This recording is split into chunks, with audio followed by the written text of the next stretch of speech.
আন্তর্জাতিক কৃষ্ণ ভাবনামৃত সংঘ ইসকনের পক্ষ থেকে আগামী রথযাত্রা উপলক্ষে সবাইকে জানাই আন্তরিক অভিনন্দন, শুভেচ্ছা এবং বৈষ্ণবীয় প্রণাম। বিগত বছরগুলি নিয়ে এবছরেও রথযাত্রা ইসকন দুর্গাপুর উদযাপন করতে চলেছে। এই রথযাত্রা অনুষ্ঠানের শুভ সূচনা হয়েছে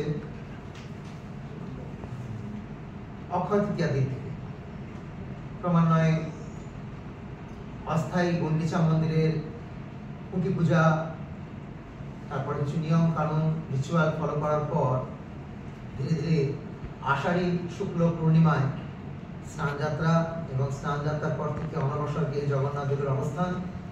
আগামী 26 তারিখ সকাল 8টায় জগন্নাথ পুনর্দর্শন দেবে, যাকে বলা হয় নেত্র উৎসব, এবং তারপর গুন্ডিচা মার্জন মন্দিরে ভগবান জগন্নাথ যাবেন তার আগে রিচুয়াল রয়েছে গুন্ডিচা মন্দির মার্জন উৎসব, এবং তারপর 27 তারিখ পুষ্যা নক্ষত্রযুক্ত আষাঢ়ী শুক্লা দ্বিতীয়ায় শ্রী জগন্নাথ দেবের রথযাত্রা বা ঘোষযাত্রা। এই রথযাত্রার একটি নাম হচ্ছে ঘোষযাত্রা। শ্রী জগন্নাথ দেবের রথের নাম নন্দী ঘোষ, সেই উপলক্ষে এই রথযাত্রার আরেকটি নাম হচ্ছে ঘোষযাত্রা। এইভাবে প্রতি বছরেই ইসকনের দ্বারা আয়োজিত দুর্গাপুরের রথযাত্রা হচ্ছে। শ্রীল প্রভুপাদ জীবনের শুরু থেকেই এই রথযাত্রার উপর অনেক জোর দিয়েছেন। শ্রীল প্রভুপাদের বাবা গৌরমোহন যখন প্রভুপাদ ছোট ছিলেন, ওনাকে রথ কিনে দিয়েছিলেন এবং 8-5টা বাচ্চার মতো প্রভুপাদ কলকাতা শহরে তার বন্ধুদের নিয়ে, আত্মীয়স্বজনদের নিয়ে রথযাত্রা অনুষ্ঠান করেছিলেন। তখন প্রভুপাদ ভাবতেও পারেননি যে তিনি সারা বিশ্ব জুড়ে এই জগন্নাথের মহিমা প্রচার করবেন। ছিল ভক্তি সিদ্ধান্ত সরস্বতী ঠাকুর, ওনার জন্ম হয়েছিল এই পুরীতে নারায়ণ ছাতা, ঠিক জগন্নাথ মন্দির থেকে 1/2 কিলোমিটার দূরে। ওনার জন্মের পর ওনার জন্ম হয়েছে মাঘ মাসে, আষাঢ় মাসে রথযাত্রা। যখন রথ টেনে নিয়ে যাওয়া হচ্ছিল মাসির বাড়ি, তো জগন্নাথের রথ আটকে যায় এই নারায়ণ ছাতা সংলগ্ন সেই বাড়িটির সামনে। ওনার মা ভগবতী দেবী ছোট্ট শিশুকে নিয়ে বাড়ি দরজা দাঁড়িয়েছেন, আর ওনার বাবা ছিলেন তখনকার দিনে ডিস্ট্রিক্ট ম্যাজিস্ট্রেট, কটকের ডিএম ছিলেন উনি। ওনার নাম ছিল কেদারনাথ দত্ত, পরে ওনার নাম ভক্তি বিনোদ ঠাকুর হয়। তো ওনার স্ত্রী এরকম দরজা দাঁড়িয়েছে দেখে পুরীর পান্ডারা, পূজারীরা ওনাকে ডিএমের ওয়াইফ নিয়ে যায় ওপরে রথে। রথের উপর উঠে গিয়ে উনি যখন প্রণাম নিবেদন করেন, জগন্নাথের গলার মালা আপনা আপনি খুলে গিয়ে ওনার শরীরে সেটা আছে, এবং তখনই ওই রথের উপরই ওনার নামকরণ হয় বিমলা প্রসাদ। জগন্নাথের প্রসাদ প্রথম বিমলা দেবী পায়, তারপরে জগৎ প্রসাদ। যেহেতু জগন্নাথের প্রসাদ এইভাবে পেলেন, প্রসাদী মালা বিমলা প্রসাদ। এবং পান্ডারা ঘোষণা দিয়েছিলেন যে একদিন এই শিশু 7 সমুদ্র 13 নদী পার করে সারা বিশ্ব জুড়ে জগন্নাথের নাম প্রচার করবে। তারই অন্যতম প্রিয় শিষ্য অভয়চরণ ভক্তিবেদান্ত স্বামী প্রভুপাদ 1966 সালে আমেরিকার মতো শহরে গিয়ে রথযাত্রা শুরু করলেন। আর সারা বিশ্বের প্রতিটি অলিগলিতে রথযাত্রা হচ্ছে।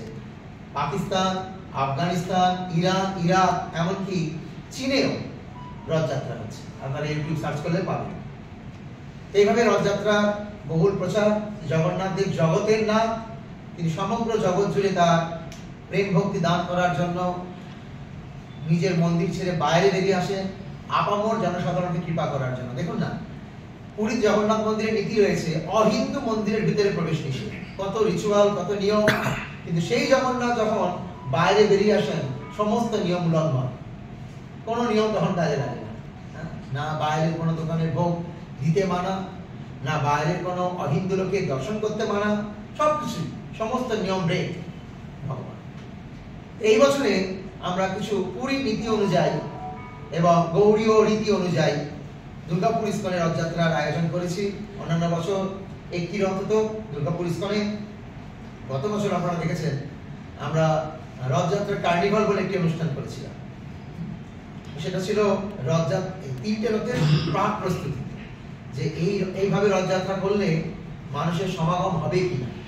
তার কারণ এখন দুর্গাপুরে প্রায় 22-23টা এবছরের বিশেষ বলতে প্রতি বছর একটা রথ হতো, এবছর 3টে রথ হচ্ছে এবং শ্রী জগন্নাথ পুরীর জগন্নাথ দেবের যে রথের পরিকাঠামো স্বাস্থ্যসম্মত, সেই পরিকাঠামো মেনে তৈরি করা হয়েছে।